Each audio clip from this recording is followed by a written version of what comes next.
पार्षद इतने भयभीत हो जाते हैं कि आप देखिए अब जाकर आप विरोध प्रदर्शन कर रहे हो। 3 साल हो गए, 4 साल हो गए। इससे पहले इस तरीके से बीजेपी अगर जो एकजुट हुई होती तो आपको लगता है कि ये हाल होता? निरंतर एकजुट है। बोल रहे थे इससे पहले जब विधानसभा चुनाव थे, जब जिलाध्यक्ष बने थे आप नए 2018 के अंदर, मैं आपका इंटरव्यू ले रहा था, उस वक्त भी आप ये बोल रहे थे। मैं आपसे निवेदन कर रहा हूँ, मारवाड़ी में कह पापरो गड़ो भरी जोरो में फूटे। कैसे क्या पाप का घड़ा कैसे? लूण जी ने इसके आपकी सरकार में भी आप कुछ कर नहीं पाए मेवाराम जी का?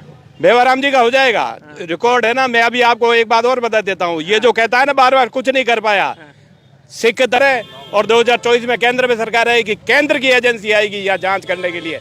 मैं दावे के साथ कहता हूँ, आईपीसी की धारा 120B षड्यंत्र में शामिल, ये हमारा विधायक षड्यंत्र में शामिल में जेल जाएगा। अच्छा, दिलीप हुआ है केवल इनके चहेतों का, विधायक जी के चहेतों का, चेयरमैन के चहेतों का, और सिर्फ कमीशन की सरकार है ये। और कमीशन के लिए तो सभापति और उपसभापति भी लड़े हैं, आप लोगों के भी इंटरव्यू आए हैं। मेवाराम जी ने कहा चलते रहो, तो यही ठेले वाले मेवाराम जी के कहा चलते बनो 2023 के चुनाव में। विधानसभा चुनाव में 2 महीने का वक्त रहा है, उससे पहले लगातार आप देखिए बीजेपी एक के बाद एक विरोध प्रदर्शन कर रही है। और ऐसा बताया गया है कि आज जहां पर भी कांग्रेस की नगर परिषद है उसके खिलाफ पूरे राजस्थान के अंदर बीजेपी है, इसी तरीके से प्रदर्शन कर रही है, बीजेपी के नेता है। अगर जो बाड़मेर की बात की जाए तो यहाँ पर लगातार 15 सालों से कांग्रेस काबिज है, बीजेपी लगातार कोशिश करती है लेकिन यहाँ पर अपना बोर्ड नहीं बना पाती, न ही यहाँ एमएलए है। तमाम जो बीजेपी के बड़े नेता है जो विधानसभा चुनाव लड़ने की दावेदारी करते हैं, जिला अध्यक्ष है, पूर्व जिला अध्यक्ष है, उन तमाम नेताओं से बातचीत करेंगे। शुरुआत दिलीप जी आपसे। लगातार मैं देखता हूँ कि आप मेवाराम जी का विरोध प्रदर्शन करते रहते हैं, क्या लगता है ऐसा क्या कारण रहा कि आप इतना बोलते हैं, इतना भ्रष्टाचार के बारे में कहते हैं, मेवाराम पर आरोप लगाते हैं, लेकिन कांग्रेस हमेशा यहाँ बोर्ड बना लेती है? इस बार हो जाएगा, आप चिंता मत करो, इस बार चुनाव आने दो, सब सफाया हो जाएगा। ऐसा तो आप पहले ही बोल रहे थे, इससे पहले जब विधानसभा चुनाव थे, जब जिलाध्यक्ष बने थे आप नए 2018 के अंदर, मैं आपका इंटरव्यू ले रहा था, उस वक्त भी आप ये बोल रहे थे। मैं आपसे निवेदन कर रहा हूँ, मारवाड़ी में कह पापरो गड़ो भरी जोरो में फूटे। कैसे क्या पाप का घड़ा कैसे भरी? पाप का गड़ा देखिए ना आप, इस विधायक की करतूत देखिए, विधायक का पिछला इतिहास उठा के देख लीजिए। 2009 से 14 तक उषा जैन चेयरमैन थी, माननीय विधायक थे, सरकार कांग्रेस की थी, उस समय भी पट्टों की बंदर बांट हुई, विधायक के इशारे पे बंदर बांट हुई। जब हमारी सरकार आई, मैं एक पार्षद जीता हुआ था, मैंने मुख्यमंत्री जी से कहा, वसुंधरा जी के, मैं SIT गठित करो, फर्जी बड़ा हुआ पट्टों में। जब विधायक को लगा तो उसने जाके विधानसभा में उषा जैन के खिलाफ क्वेश्चन करा दिया। फिर आए लूण जी ने इसके आपकी सरकार में भी आप कुछ कर नहीं पाए मेवाराम जी का? मेवाराम जी का हो जाएगा, रिकॉर्ड है ना। मैं अभी आपको एक बात और बता देता हूँ, ये जो कहता है ना बार बार कुछ नहीं कर पाया, सिख दंगे 1984 में हुए, फाइल अब खुली, 2 जने जेल गए, जगदीश टाइटल और सज्जन कुमार। 90-91 में घाटी में हिंदुओं का कत्लेआम हुआ, फाइल अब खुल रही है। तो मेवाराम जी मुगालते में ना रहे। 1986-87 में बालीबाग के सरपंच थे ना, वहाँ जो टाका प्रकरण में घोटाला हुआ है, तब से लेकर, और नगर पालिका के चेयरमैन थे तब से लेकर आज तक। अब देखिए 2023 में आ रहे और 2024 में केंद्र में सरकार आएगी, केंद्र की एजेंसी आएगी यहाँ जांच करने के लिए।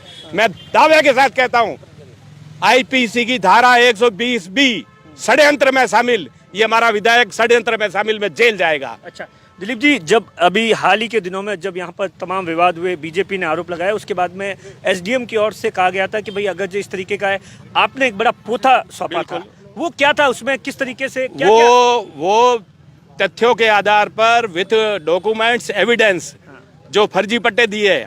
आप ताजुब करिएगा, वो अधिकारी खुद हमें कह रहा है कि रीको की जो जमीन थी, रेवेन्यू बोर्ड का स्टे था, वो अधिकारी स्वयं कह रहा है कि मैंने पत्र लिखे कि भाई इसमें पट्टे मत देना, पट्टे दे दिए।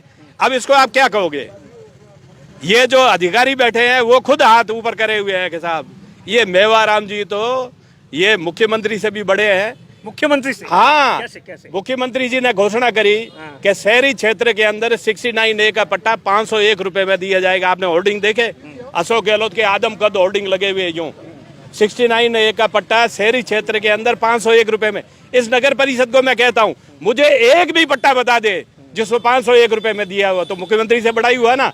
आप लगातार विरोध का असर नहीं दिख रहा कुछ भी, मतलब अगर जो होता आएगा तो ना, आएगा असर तो आएगा, चिंता मत करो। अभी ये ठेले वाले कह रहे थे ना कि हम मेवाराम जी के पास गए, तो मेवाराम जी ने कहा चलते रहो, तो यही ठेले वाले मेवाराम जी के कहा चलते बनो 2023 के चुनाव में। अब देखिए किस तरीके से गुस्सा है। प्रतिपक्ष के नेता है, कैसा रहा 4.5 साल का जो जितना भी कार्यकाल रहा? यदि बढ़िया रहा होता तो आज यहाँ इकट्ठे होने की जरूरत रहती नहीं है।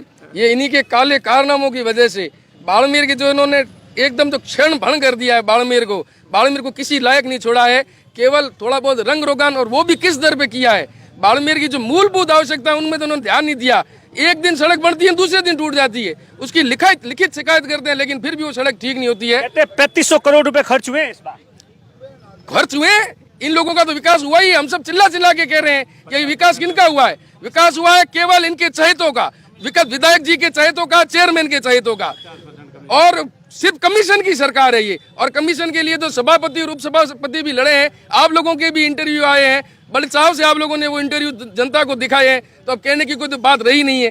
अध्यक्ष जी, सीधे तौर पर मैं मेवाराम जी का जब इस तरीके से बाड़मेर का नगर परिषद 15 साल से यहाँ कांग्रेस की सरकार लगातार बनी हुई, देखिए जो स्थिति आपके सामने है आज, जो यहाँ एक आपने छोटा सा रूप देखा है, जो ठेला यूनियन है, मैं कहती हूँ कि आप इन सब की पीड़ा अगर हम देखें, जो नगर परिषद में भ्रष्टाचार है, जो फर्जी पट्टों का है, हम लगातार आवाज़ उठा रहे हैं, जो औपचारिकताएं हो रही है, इससे हम सभी जानते हैं। लेकिन आज ये स्थिति देखिए कि ये जो मजदूर आए हैं, जो ठेले वाले आए हैं, इनके साथ कितना बड़ा अन्याय हो रहा है। वेंडिंग जोन के अंदर ये बेचारे ठेले खड़े करते हैं, अपनी दिन की कमाई करते हैं अपने परिवार चलाने के लिए, और इनको वहाँ से हटाया जाता है। वेंडिंग जोन बनाई भी तो नगर परिषद ने, इनसे किराया भी वसूला जा रहा है, फिर भी इनको वहाँ से हटा के और फिर इनसे पैसे वसूले जाते हैं। तो ये इनके साथ इतना बड़ा अन्याय हो रहा है।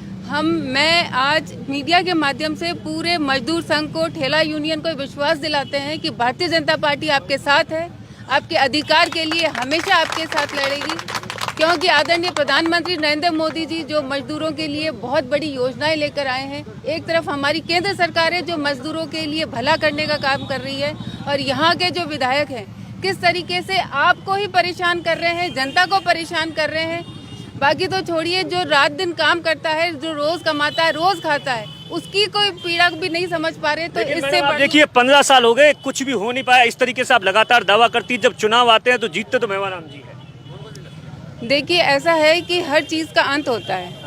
रावण था, उसको भी अहंकार हुआ था, और लेकिन उसका अंत हुआ, और हुआ क्योंकि बहुत पूरी जो राम जी के साथ जो वानर सेना लगी उनके कारण, और जो विभीषण था घर का बेदी लंका ढाए, तो ऐसा भी होगा। और इस बार पूरी भारतीय जनता पार्टी और ये जनता, देखिए जीतती पार्टी नहीं है, व्यक्ति नहीं है, जीतती जनता है, और इस बार जनता जीतेगी। अब देखिए ये बीजेपी के नेता है जो कि तमाम सीधे तौर पर मेवाराम जैन पर आरोप लगा रहे हैं, उनके कार्यकाल को लेकर, और तमाम भ्रष्टाचार के आरोप लगा रहे हैं। दिनेश बोहरा, बाड़मेर।